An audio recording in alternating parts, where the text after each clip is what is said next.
Dear listeners, there are moments in our lives that don't just pass, they lodge themselves deep inside and shape how we see the world, how we trust, how we breathe. For some of us, those moments come from, I'd say, growing up in homes where safety felt uncertain, where love and fear lived side by side. And for a long time, we might think that's just how it is, that we carry those imprints forever. But what if there was a way to process those memories, not by talking endlessly in circles, but by actually changing how they live in your body and mind, right? So today we are exploring a therapy that's been quietly transforming lives, one that works with brain's own capacity to heal. Yeah.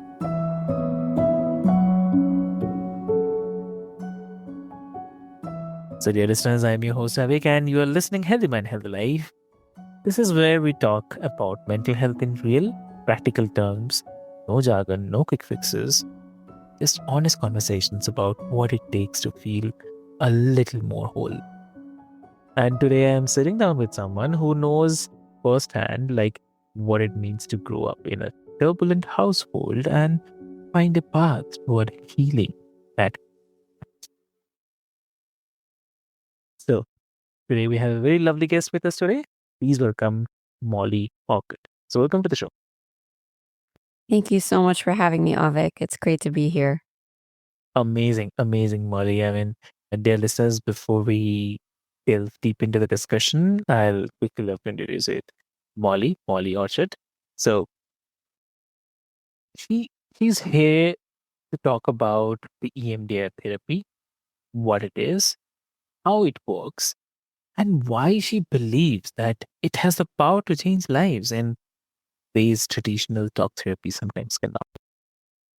So I do not want to take much time of yours, dear listeners. Let's get started. And we have with us Molly. So I would love to have a deep conversation with her. So Molly, like, I mean, like a lot of people have heard that letters EMDR thrown around, but there's this, I mean, there's still so much confusion about what exactly it is. I mean, I believe, if you can share, like, what is the biggest misconception here that you have come across when people first hear about EMDR?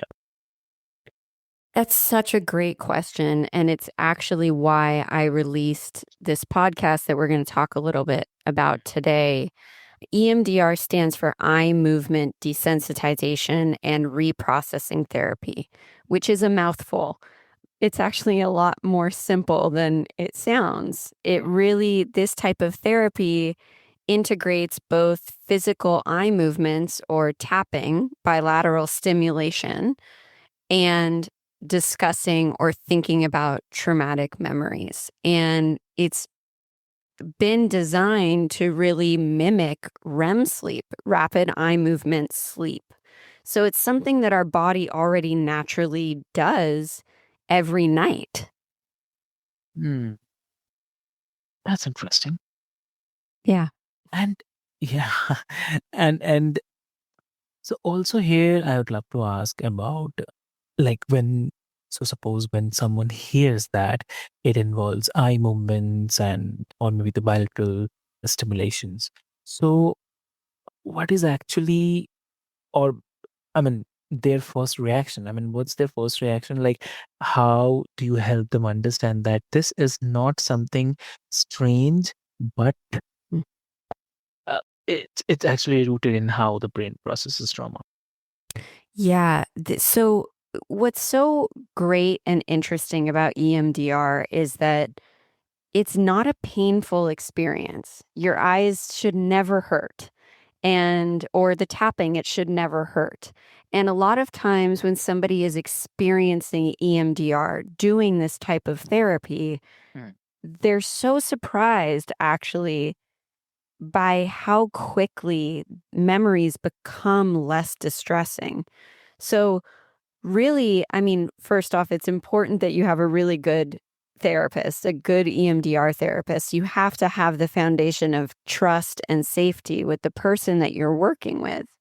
But when it comes to EMDR, the reason that I love it as a clinician is it actually keeps me from burning out, helping people utilizing EMDR, because sort of like what you were saying in that perfect intro, it's not talking in circles. You come to therapy to do EMDR in a very focused way. We take something, it can be with EMDR, it can be a memory, it can be a theme, it can be a person.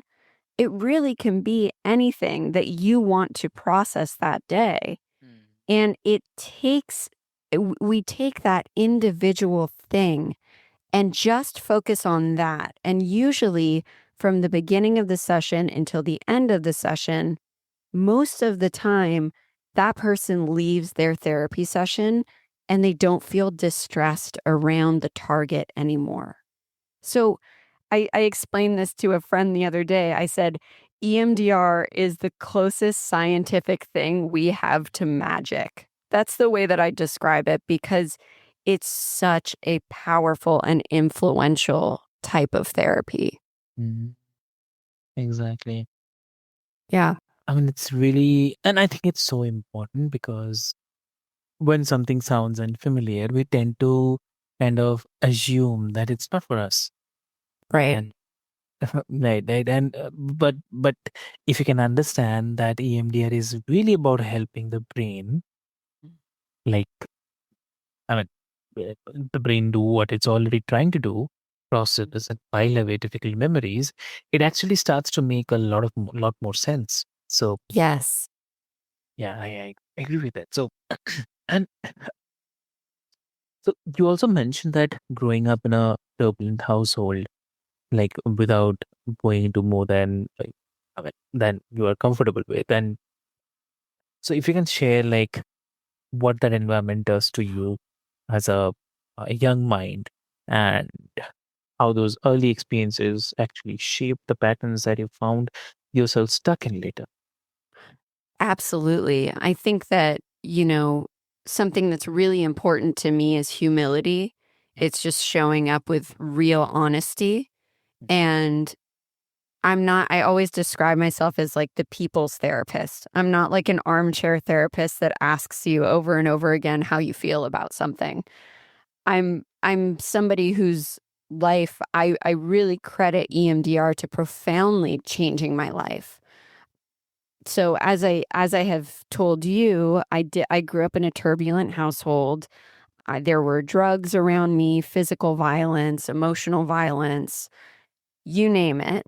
And what it did to me was it put me in this constant state of survival mode. It was like this hypervigilance that I didn't even know I was walking around with. It was like sort of it felt like I was always looking for the next thing. I was always trying to make sure that I was going to have safety for the future. It was like my mind was not only living 10 years in the past, but it was also constantly living 10 years in the future. And the way that that impacted me was a ton of broken relationships. That was romantic relationships, friendships, work relationships. And I couldn't understand why that was happening. I really, it was like I couldn't see through my trauma. I had rose-colored glasses on, but they weren't rosy. I was just living my life through my trauma. Okay. So the way that I actually learned about EMDR, well, not learned about it, but realized I needed it, was I read a book that was very inspirational around trauma, which I'm sure many people have heard. The Body Keeps the Score. And I decided to get trained in it as a clinician. And during the training, the person who was training us actually pulled me aside at the end of the training because we were practicing on each other. And she said, "I'm not sure what's going on with you, but you seem to be dissociating." It was like she was seeing I was like it looked like apparently I was like floating above my body. And she said, You should probably get some help. You should probably have an EMDR therapist." And that's how this journey began of me really actually starting to heal myself so that I could help other people. Exactly. Mhm. Yeah. So when you look back now after doing the work, can you identify like what some of those root patterns were, or maybe the ways your nervous system learned to respond that you did not even realize were connected to your childhood? Yeah. Yeah. I mean, I think that I have I've dealt with chronic health issues for a very long time, and there is a study that I believe it was ran by Kaiser Permanente that you look at all of these factors of your life and it Mm. tells you how likely you are to develop an autoimmune disease or die of a heart attack or all of these things because of how, I mean, we're just kind of catching up to the science of psychology and the way that it's impacting our physical health system. And so when about a year ago, I've been doing this for a long time now, and so consistently when people would talk to me about EMDR, they would ask me, "Oh, is it hypnosis?" And it was like, "No, no, no. It's not hypnosis. It's but I understand why people would think it was, but it's really a science. It's truly an empirically studied modality of therapy with a lot of research behind it." And I had a moment Mhm. where I thought, wow, people keep asking me these questions, really trying to understand what EMDR is, how EMDR works. And that's when it came to me that no one had ever recorded a podcast or Yeah. anything like that of EMDR. And so that's when the Fabric of Being, my podcast, was born, was to really teach people and show people that there's a different form of healing that can happen. And it really, following live sessions, it's the first ever live session EMDR podcast, and being able to follow people as they undergo 3 months of EMDR therapy, I think is not only allowing people to understand the process, but it's also giving people hope to see, wow, in 3 months, these two participants, Danny and Louise, walk in as certain types of people and they end up leaving completely different.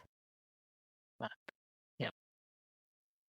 So here, I mean, obviously, and that's a tricky part that we don't always see, like how the past is running the show in the present, Yeah. and with this, we always, I mean, we just think that that's we are anxious, hypervigilant, and unable to trust also. Like so, yeah, exactly.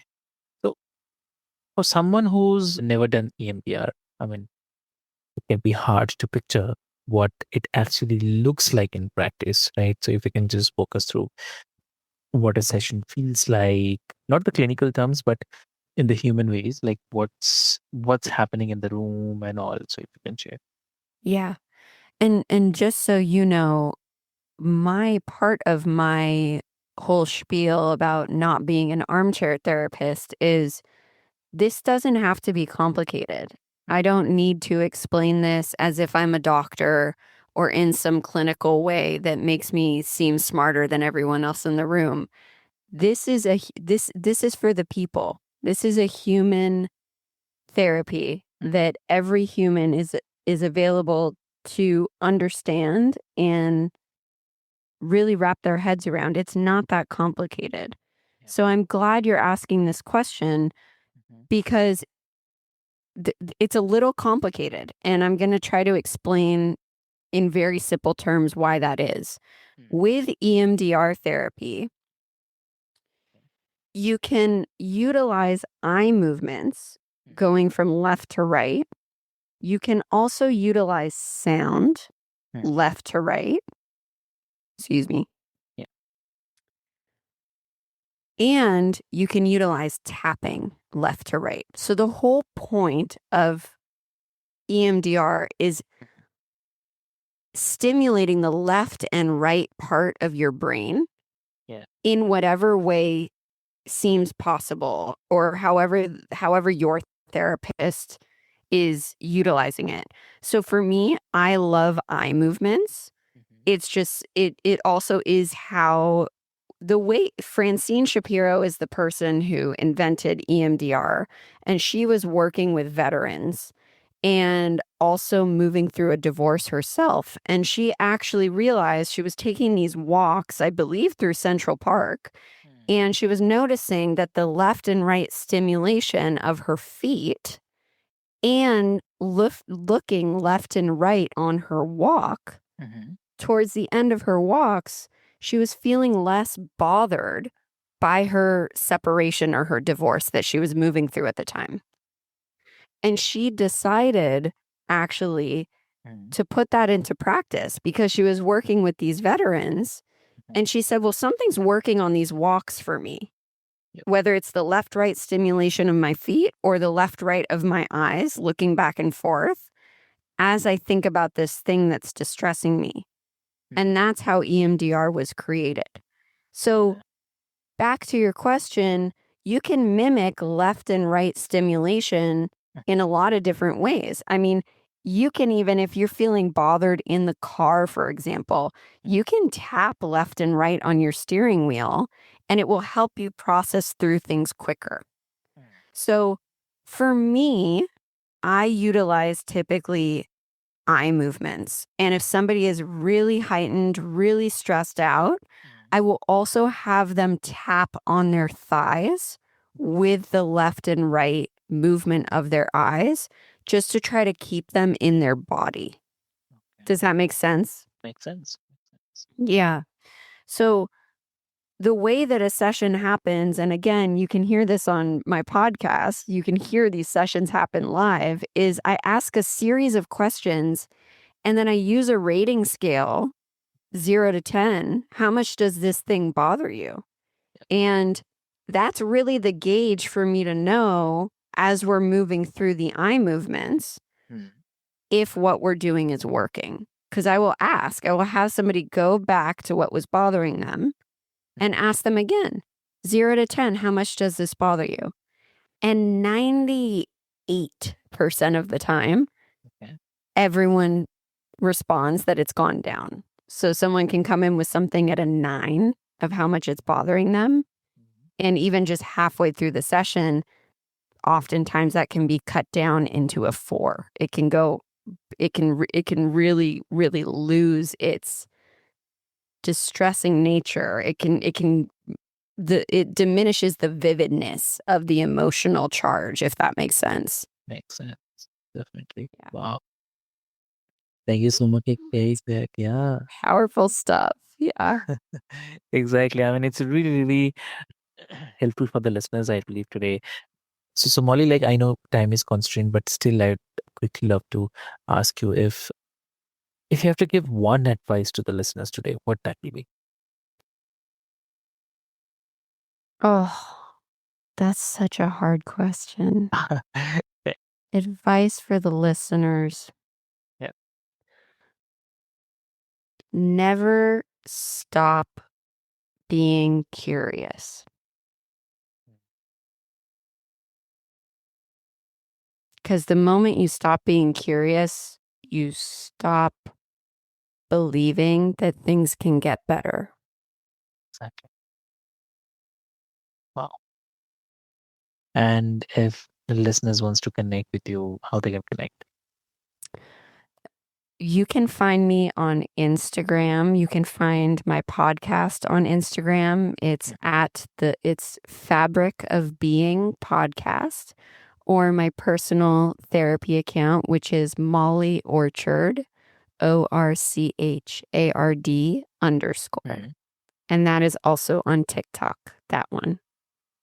And you can listen to The Fabric of Being wherever you get your podcasts: Spotify, Apple, YouTube, all of the above. Amazing. Amazing. So, dear listeners, like what I'll do is I'll put all the links, details, everything into the show notes for your easy reference so that you can easily reach out to Molly. And I have to say that, you know, sometimes the most powerful healing, it happens not by talking about what hurt us, but by letting our brains and bodies process it in a way that actually changes how how it is stored, right? So, Molly, thank you so much for sharing your story and for helping us understand what EMDR really is and what it can do. Absolutely. Thank you so much for having me, Avik. It was great chatting with you today. Lovely. And dear listeners, like if today's conversation actually helped you something in you, then and if you have been carrying memories that feel too heavy or the patterns that won't budge, then just know that there are ways forward that you might not have tried it. So healing takes time and it takes courage as well, but you don't have to do it alone. That is for sure. So I'll just say this, that you don't have to be alone. And thank you so much for being here. I'm your host, Avik, and this is Healthy Mind, Healthy Life. I'll say take care of yourselves and see you in the next one. Thank you so much. Thank you.